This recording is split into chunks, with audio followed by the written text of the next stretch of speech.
कसं आहे ना, आपल्याला माहितीच नसते की वेळी मोबाईलमध्ये स्टोरेज इतकं झालं आणि मला मोबाईलमध्ये म्हणजे असं दाखवायचं मॉर्निंग करायचं, पण मी काय लक्ष दिलं नाही. आणि एका ठिकाणी व्हिडिओ काढायला गेले आणि व्हिडिओ काढायला गेल्यानंतर असं झालं की स्टोरेज नाही म्हणून सांगायला लागलं. तेव्हा कुठं समजलं की काय काय वेळेस असं होतं की काम करता करता आपल्या लक्षातच राहत नाही की स्टोरेज फुल झालं, मग मेमरी कार्ड पण फुल होतं. अशा गोष्टी घडत असतात. तर मोबाईलमधल्या बेसिक गोष्टी काही वेळेस आपल्याला म्हणजे आपण दुर्लक्ष करतो माहीत असल्या तरी. पण मी डिलीट करण्याचा प्रयत्न केला, पण व्हिडिओ स्टोरेजमध्ये व्हिडिओच जाईनात आणि जरा बोललं की बंद पडायचं, जरा बोललं की बंद पडायचं. त्या आजींचा मी परवा व्हिडिओ टाकला आहे तसा.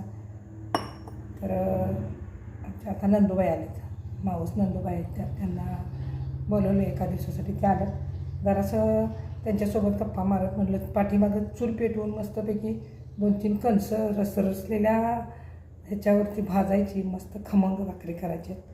तर आता जायचं आहे चुलीकडच्या बाजूला. चला तर मग ओके. चालू आहे काटकं मोडायची काम. का पेटवानाची काढा चांगली चांगली. ह्याची घ्या, निलगिरीची घ्या. झाड आहेत का त्याच्यात? कठीण आहेत का म्हणलं? बरं बरं घ्या घ्या.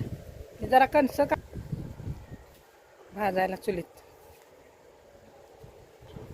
अशी आता इथली कणसं न्यायचेत, जरा बघा कुठे कसे आहेत ते. चुलीवरती मस्त भाजायची मजा येते. कुठं इकडं छोटी मोठी दिसतं.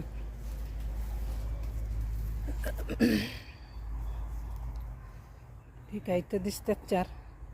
बघूया इथली काढून न्यायची.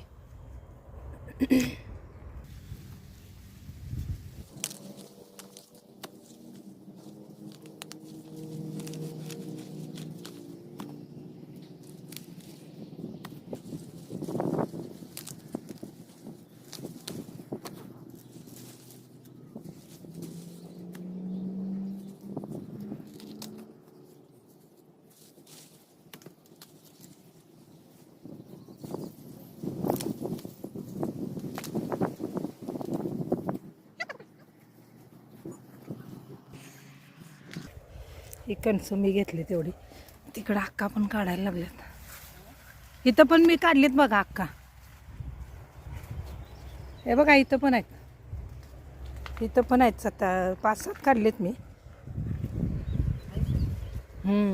किती काढली सा?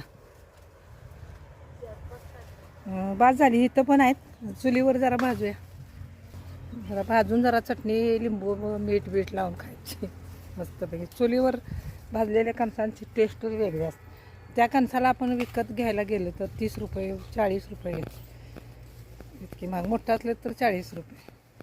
तर येतात. पण याला काय बरं बघतो मी. तुमच्या हातात मोबाईल नाही हो, माझ्या हातात चाललं आहे शूटिंग करत करत. बरं ठीक आहे, घेते मी हात. आणले जळण गोळा करून. हे आणलीत कणसं सोलायची छानपैकी, चूल पेटवून व्हायचा रट्टा एकदम मस्तपैकी खाण्याचा चरचरीत. मग ही पाहिजे काय तुम्हाला? कागद कागद पाहिजे असला तर सांग.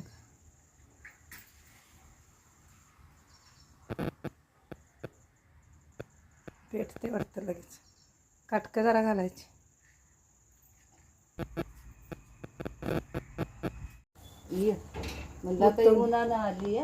काय ऊन म्हणजे भर उन्हाचे बाहेर पडलोय आणि तिथनं पण बाहेर. आणि एसटीच्या सीटा म्हणजे असं एकदम कडकडीत आणि गरम हे लय होते. तुझं पिठाचं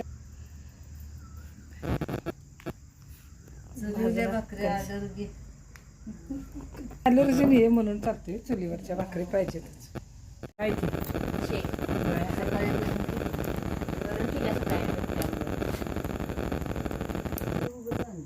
तिकडून दडवून ठेवलं सा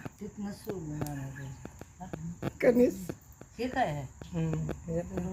दडवून कशाला ठेवते एकदम. हा आहे या बाजूला. चूल कशी झाली मस्त पडली सगळी देवळं त्याची. पण असू दे, गॅस नाही म्हटल्यावर चुलीला किती व्हॅल्यू आलाय कधी कोण सांगू शकत. मधली ओळखायसाठी भाकरी मला एक कणीस भाजून देणे मस्तपैकी. आली काय रम? नाही रमा येणार नाही, तिचं काय सांगून गेले. भाकरी टाकून करतो म्हणजे ते अजून तीन फोनच करणार. चालते. 2 भाजली बस झाली. आता चूल चांगली पेटून भाकरी उद्यात आता बस झाली. कणस झाली सर.